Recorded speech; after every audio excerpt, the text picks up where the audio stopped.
Hello बच्चों, चलिए प्रश्न को पढ़ते हैं और समझते हैं। एक समकोण त्रिभुज जिसकी भुजाएं 3 सेंटीमीटर और 4 सेंटीमीटर है, विकर्ण के अतिरिक्त को उसके कर्ण के परिध घुमाया जाता है। इस प्रकार प्राप्त द्विशंकु के आयतन और पृष्ठीय क्षेत्रफल ज्ञात कीजिए। पाई का मान जो भी उपयुक्त लगे प्रयोग कीजिए। प्रश्न को हल करने से पहले हम प्रश्न के लिए मुख्य अवधारणा लिखेंगे। तो प्रश्न के लिए मुख्य अवधारणा जिसकी सहायता से इस प्रश्न को हल किया जाएगा। मुख्य अवधारणा में हम देखिए शंकु से संबंधित बातें लिखने वाले हैं। तो सबसे पहले दो सूत्र हमें याद होना चाहिए। सबसे पहले शंकु शंकु का आयतन शंकु का आयतन देखिए शंकु का आयतन होता है 1/3 पाई आर स्क्वायर एच। एक तो हमें याद होना चाहिए। उसके बाद शंकु का शंकु का शंकु का पृष्ठीय शंकु का पृष्ठीय शंकु का पृष्ठीय क्षेत्रफल। ठीक है, शंकु का पृष्ठीय क्षेत्रफल होता है पाई आर एल। तो ये दो सूत्र हैं जो आपको इस प्रश्न के लिए याद रखना है। अब प्रश्न ने जैसा कहा गया है उससे संबंधित एक चित्र हम यहाँ पर बनाने का प्रयास करते हैं। तो यहाँ से इसको हल करेंगे और इससे संबंधित चित्र जो है वो मैं यहाँ पर बनाने का प्रयास करता हूँ। देखिए, मान लीजिए ये हमारे पास एक शंकु का या एक जो त्रिभुज है उसका कर्ण है। और अगर इसका कर्ण है तो यहाँ पर कहीं पर क्या होगा, ये कोण 90 डिग्री का बनाएगा। अब हमसे कहा गया है कि इसको घुमाया जाएगा। देखिए बच्चे, जब इसको घुमाया जाएगा तो ये कुछ इस प्रकार से बनेगा। और जब इसको लगातार घुमाया जाएगा तो इस प्रकार से एक द्विशंकु की आकृति का निर्माण हो जाएगा। ठीक है, ये इस प्रकार से द्विशंकु की आकृति हमारे सामने बनेगी। जैसे आप समझ सकते हैं, ये इस प्रकार से। ठीक है, और इसको लगातार हम घुमाते रहेंगे तो हमें ये द्विशंकु नजर आएगा। अब क्या है चाहिए हमें इसमें, देखिए हमें इसका क्या चाहिए, आयतन और क्षेत्रफल। आयतन और क्षेत्रफल के लिए प्रश्न की अगर बात माने तो मैं सबसे पहले इस त्रिभुज को नाम दे देता हूँ ए बी और सी। और ये हो जाएगा हमारे पास क्या, बी डैश। ये बी का क्या हो जाएगा, बी डैश। अब देखिए ए बी जो है इसको मैं 3 सेंटीमीटर मान लेता हूँ। ये 3 सेंटीमीटर हो गया। बी सी हमारे पास कितना हो गया, 4 सेंटीमीटर। तो सबसे पहले तो हम इसका कर्ण ज्ञात कर लेते हैं। ठीक है, देखिए इसका कर्ण क्या होगा। कर्ण के बाद फिर हम इसकी त्रिज्या पर भी विचार करेंगे। तो मैं इसे लिख लेता हूँ सबसे पहले कि त्रिभुज माना माना समकोण त्रिभुज ए बी सी है। ए बी सी है जहां जहां कोण बी जो है वो समकोण है। जहां कोण बी क्या लिख देंगे हम, जहां कोण बी क्या है, समकोण है, अर्थात 90 डिग्री है। अगर कोण बी समकोण है तो दो भुजाओं के बारे में बात करते हैं। सबसे पहले ए बी। देखिए ए बी बराबर हो गया 3 सेंटीमीटर। बी सी बराबर हो गया 4 सेंटीमीटर। ये हो गया। तो पाइथागोरस प्रमेय से हम ए सी का वर्ग ज्ञात कर सकते हैं। यहाँ से देखो तो ए सी का वर्ग बराबर क्या हो जाएगा, ए बी का वर्ग अर्थात 3 का वर्ग प्लस हो जाएगा 4 का वर्ग। तो ये किसके बराबर हो जाएगा, देखिए 25 के। वर्गमूल लेंगे तो ए सी का मान कितना आ जाएगा, ए सी का मान आ जाएगा 5 सेंटीमीटर। ये हमारे पास ए सी का मान आ गया। परंतु देखिए अगर दो अलग अलग आकृतियां यहाँ पर बनेगी बच्चों, ठीक है, तो एक शंकु तो हमें यहाँ पर मिलेगा और एक शंकु हमें नीचे मिलेगा। ठीक है, दो शंकु है हमारे पास। दोनों शंकुओं में अगर बात करें तो तिर्यक ऊंचाई तो हमें पता लग चुकी है। हमें इनकी ऊंचाई चाहिएगी और इसकी त्रिज्या भी चाहिएगी। ठीक है, तो त्रिज्या तो दोनों की बराबर होगी। देखिए यहाँ से अगर देखेंगे तो त्रिज्या तो इनकी क्या होगी, बराबर होगी। तो मैं अगर इसकी त्रिज्या ज्ञात करूं तो त्रिज्या कैसे ज्ञात होगी, देखिए इसको भी हमें समझना पड़ेगा। तो इसकी त्रिज्या ज्ञात करने के लिए मैं इसको बिंदु ए बी सी इसको बिंदु ओ से अंकित कर देता हूँ। तो ओ ए बराबर मान लीजिए मेरे पास एक्स है। तो ओ सी क्या हो जाएगा, देखिए 25 - x। ओ सी क्या होगा, 25 - x हो जाएगा। यहाँ से अब हम क्या करते हैं, त्रिभुज ए ओ बी को लेते हैं, या ए, हाँ ए ओ बी को ले लेते हैं। यहाँ से देखिए मैं लिख लेता हूँ, माना माना ओ ए बराबर एक्स, देखो सेंटीमीटर में ये सब कुछ, तो ओ ए बराबर 1 सेंटीमीटर है। तब तब देखिए अगर आपने ओ ए को एक्स माना है तो ओ सी क्या हो जाएगा, 25 - एक्स, 25 नहीं होगा 5 होगा बच्चों, है ना, ये गलत लिख दिया है, 5 - एक्स होगा क्योंकि 5 सेंटीमीटर ही आया है हमारा कर्ण, ठीक है ना, तो 5 ही होगा, 25 नहीं, वर्गमूल ले लिया है हमने इसका, तो ये 5 - एक्स ही लिखे हैं इसको। तो ये हो जाएगा हमारे पास क्या, तब ओ सी बराबर हो जाएगा 5 - एक्स होगा होगा। और फिर से एक बार और पुनः मान लेते हैं हम कि त्रिज्या आर है इसकी, पुनः पुनः माना शंकु की त्रिज्या, शंकु की त्रिज्या कितनी है, आर है। दोनों शंकु की त्रिज्या बराबर होगी, जिसे द्विशंकु की त्रिज्या भी आप कह सकते हैं, ठीक है, द्विशंकु की त्रिज्या या फिर शंकु की त्रिज्या, जो भी आप कहना चाहें, क्योंकि त्रिज्या यहाँ पर बराबर होगी।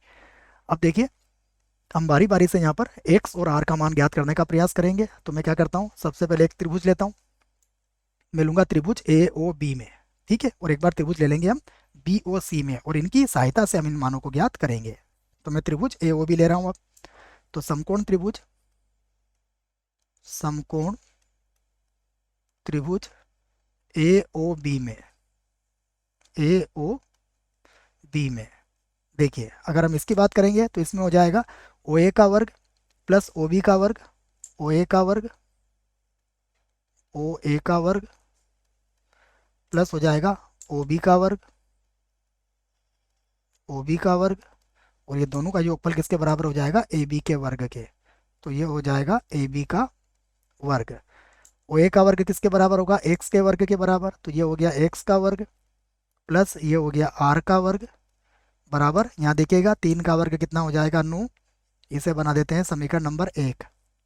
उसके बाद फिर से समकोण समकोण त्रिभुज, अब मैं लेऊंगा बी ओ सी में, समकोण त्रिभुज बी ओ सी में, इस त्रिभुज में देखिएगा, इस त्रिभुज में अगर हम देखें तो लिखेंगे हम ओ बी का वर्ग, ओ बी का वर्ग प्लस कितना हो जाएगा, ओ सी का वर्ग, और बराबर कितना हो जाएगा, बी सी का वर्ग, बराबर बी सी का वर्ग। ओ बी की बात करें तो ओ बी का वर्ग किसके बराबर है, आर के वर्ग के बराबर है। ओ सी का वर्ग किसके बराबर है, 5 - एक्स के वर्ग के बराबर है। और बी सी का वर्ग कितना हो जाएगा, 4, तो 4 का वर्ग कितना हो जाएगा, 16।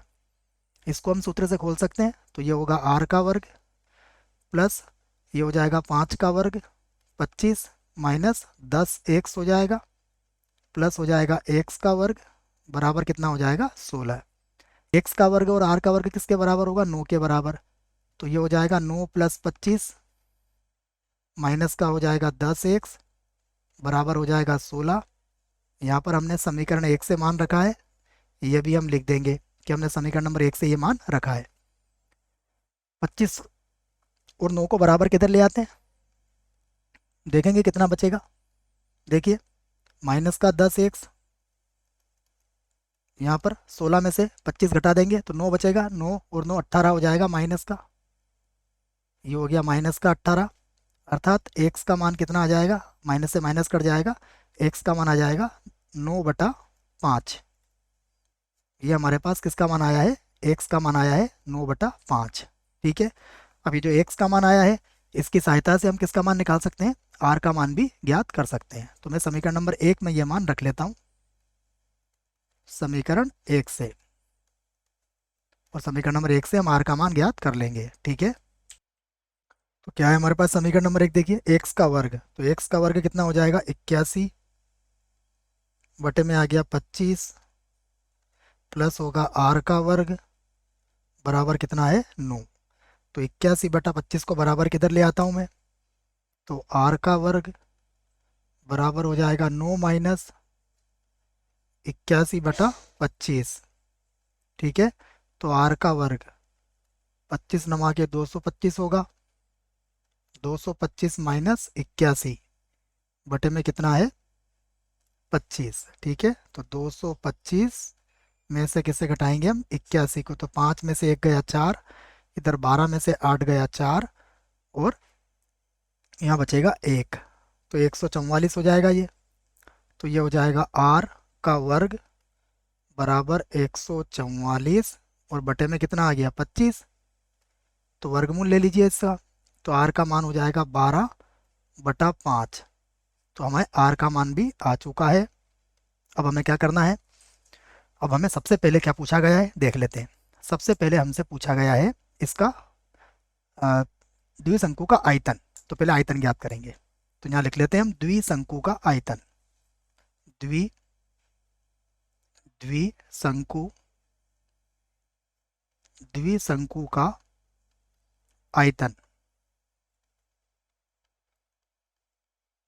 देखिए द्विशंकु का आयतन क्या होगा, ये होगा 1/3 पाई r स्क्वायर, और h देखिए अगर पहले शंकु की बात करी जाए तो हमारे पास पहले शंकु की h कितनी होगी देख लेते हैं।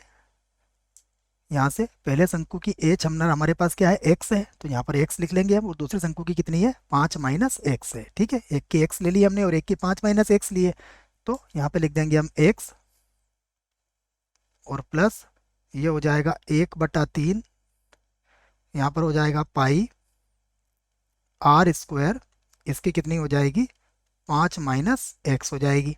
ठीक है, तो अब क्या करते हैं हम, दोनों में से 1/3 पाई r स्क्वायर एच कॉमन आ जाएगा। देखिए 1/3 ये आ जाएगा पाई r स्क्वायर, और ये आ जाएगा x प्लस का 5 माइनस का x।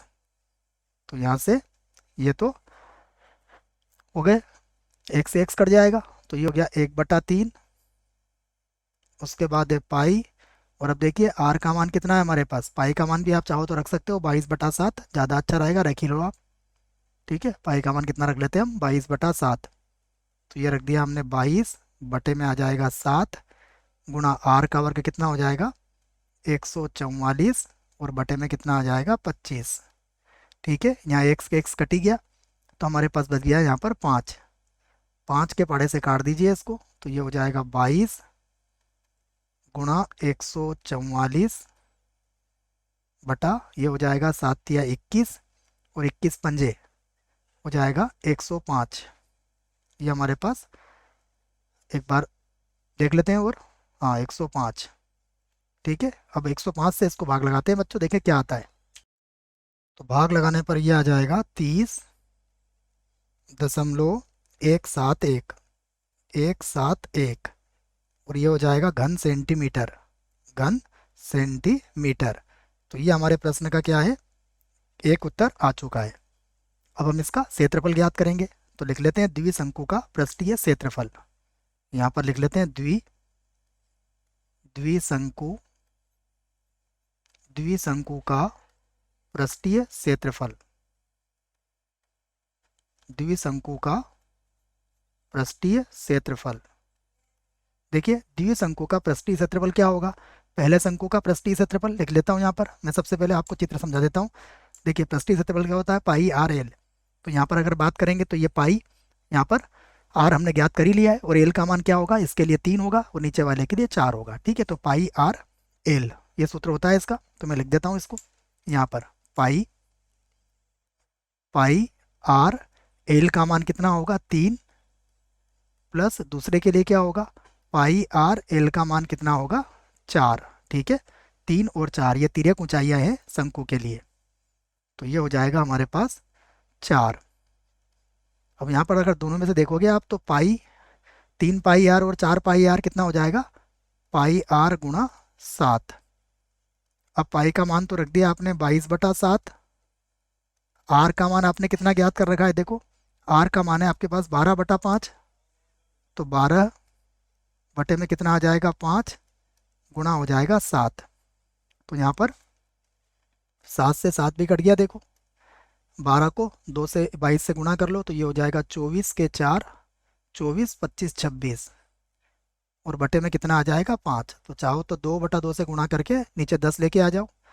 तो 2 को 4 से गुणा करोगे तो ये कितना हो जाएगा 8। 6 2 12 के 2 हंसी लाया 1, 4 और 1 कितना हो गया 5, और बटे में कितना हो गया 10। तो अब भाग लगाना थोड़ा आसान हो जाएगा। देखो हमने 10 का भाग लगाया है तो एक संख्या के बाद दशमलव लगेगा, मतलब ये हो जाएगा 52.8, और ये आ जाएगा वर्ग सेंटीमीटर। तो ये हमारे प्रश्न का दूसरा उत्तर है। दोनों ही उत्तर आ चुके हैं बच्चों। आशा करता हूँ प्रश्न का उत्तर समझ में आया होगा। धन्यवाद।